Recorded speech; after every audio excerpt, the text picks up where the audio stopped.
This is Make It Plain. Make It Plain. MIP With Masamela Matfumo. Mark Thompson. Make It Plain. Get woke.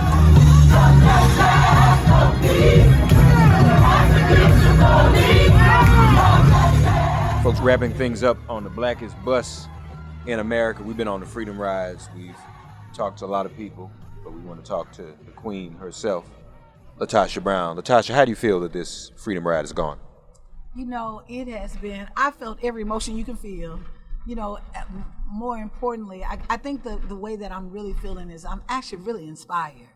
You know, as we've been going out, you know, talking to folks and really trying to get people organized around the For the People Act and the John Lewis Voter Advancement Act, that part of, you know, there's been ebbs and flows. It was very disappointing and disheartening, you know, on Tuesday to hear that the Senate wouldn't even have a debate on the issue, right?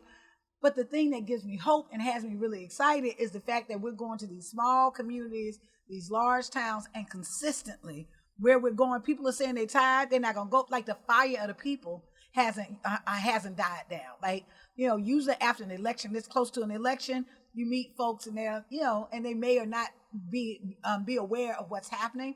You know, as we were talking to folks, people literally have a sense of, they know that voting rights are under attack. And then when we're telling them about the work that we're doing, they seem that they're very energized and excited about this work and gonna push it forward. So that's really what gives me hope. You know, it's been 8 days. We've been all throughout the Deep South, and the places that have brought me the most joy have been the rural areas. Those are small areas. You know, we had a church meeting. You know, I didn't realize how much, I was like, you know what, this reminds me of a good old revival right here. This is a justice revival at Columbia, Tennessee. It was just beautiful. I felt like I needed it. I know I needed it. That part of, I think what happens is that when we connect, when we're connecting with each other, there's a way that our people power inspires us and encourages us. And so that's been really, really good.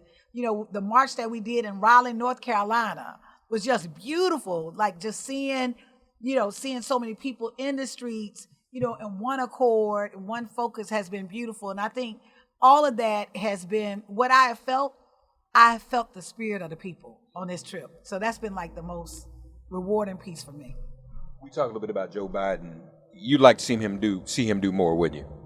Absolutely. I think what we have to really recognize is that at the level and the intensity of what we're seeing, this fight and this attack on Black voters, we have to literally see a response, you know, and at that same level, right? And so we need all the branches of government to stand in the space to uphold. We're not asking for anything special. We're saying make the Constitution be real. That's all we're saying. You know, I have to acknowledge and commend DOJ and under the Biden administration of what they did today.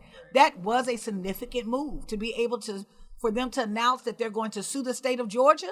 You know, we've been calling for that. Matter of fact, within an hour of that bill being signed, we had filed a lawsuit along with New Georgia Project and several other social justice organizations and voting rights organizations.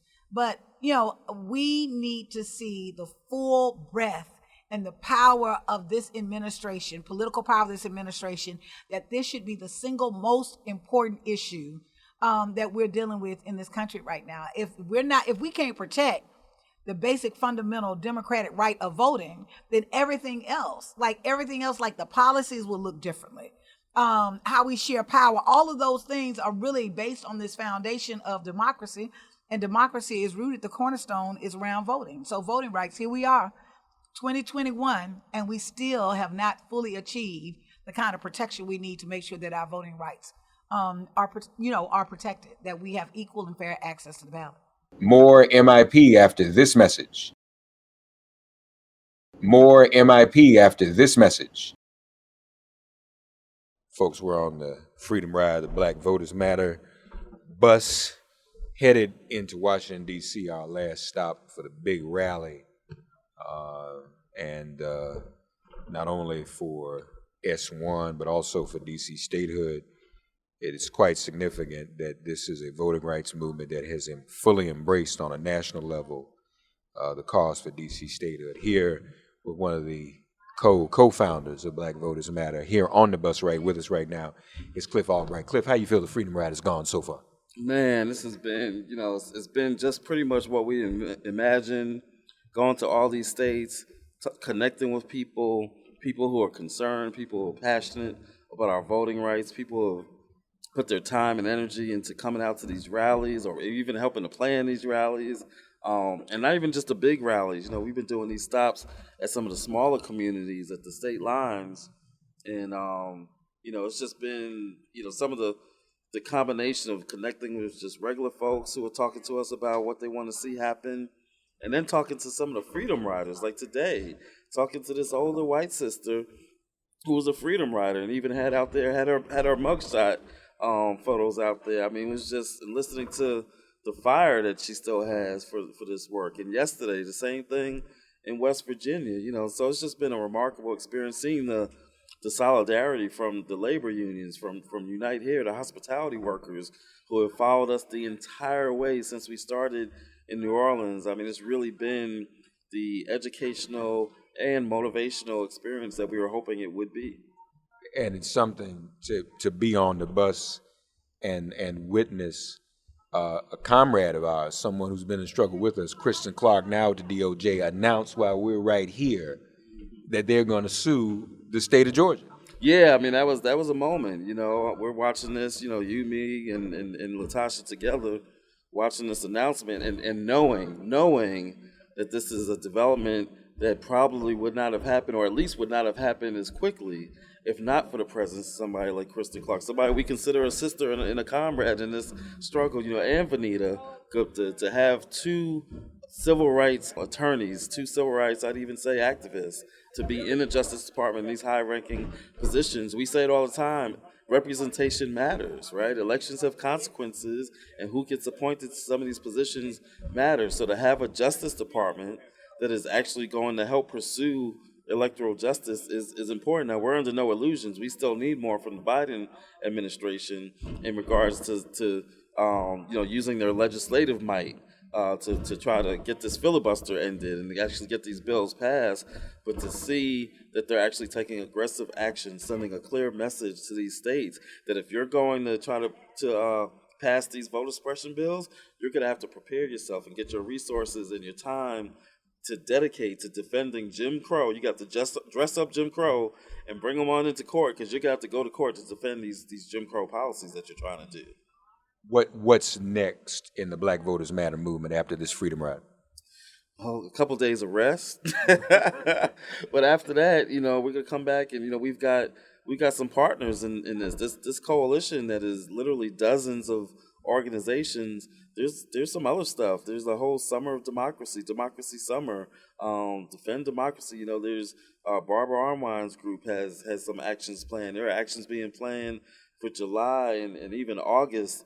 And so, we'll be supporting, groups that are coordinating that, just like groups supported us in coordinating this Freedom Ride. So we'll be supporting those efforts. And beyond that, there's still the ongoing work that we do of organizing communities and supporting local groups. Like that's something that's one of the strategies that they use. They get us focused on voter suppression because they know that while we're having to spend time and energy defending ground, right, defending rights, that what that means is we don't have the time and energy to do our core work, which for us means supporting community groups, helping them to organize around issues like gentrification and police violence and environmental justice and education. If we're busy, using time and energy just to defend voting rights, then it keeps us from our core work. But we're not going to let them, we can walk and chew gum, and so we're not going to let them take us off mission. So we're going to go right back, and in fact, we've been doing it already, focusing on our core mission of strengthening communities, building capacity in local groups, mobilizing voters by building and focusing on a Black agenda. I'd like to think, too, we've seen this happen in the past, hopefully remains the case, that with the assault on our voting rights, it kind of exponentially or proportionally inspires more of us to get out to vote. When you take something away from people, somehow psychologically it makes it even more precious. Do you think that's going to be the case here? Well, I know that's going to be the case, and that's the same thing that we did in Georgia, right? They stole the election from us in 2018, and people say, "Oh my God, how are you going to get black voters to come out?"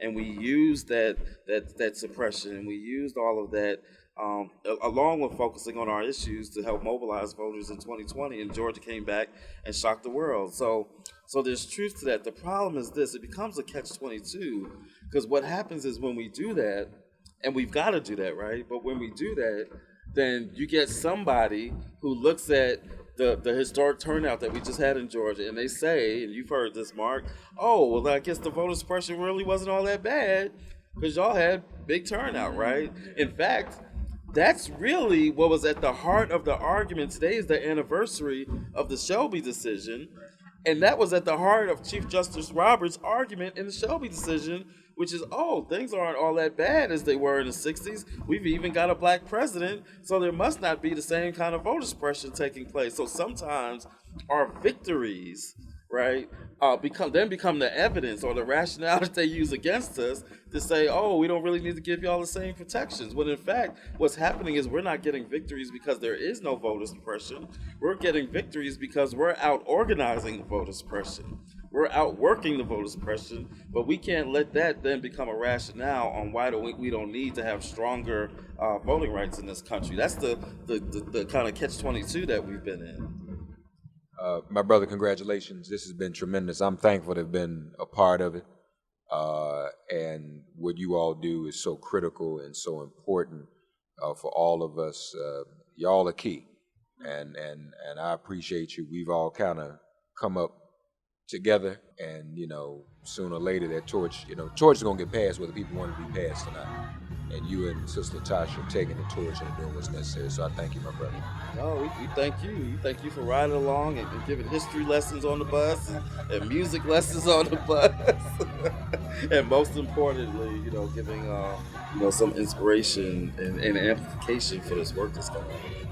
Clip Albright, folks. We're on Freedom Ride 2021 on the blackest bus in America, the Black Voters Matter bus. Thanks for getting woke and listening to Make It Plain. Please remember to listen, like, and wherever you get your podcasts, please give the show a 5-star rating. And please do spread the word. Let's all continue to pray for each other during this pandemic and this police-demic. If all hearts and minds are clear, it has been made plain.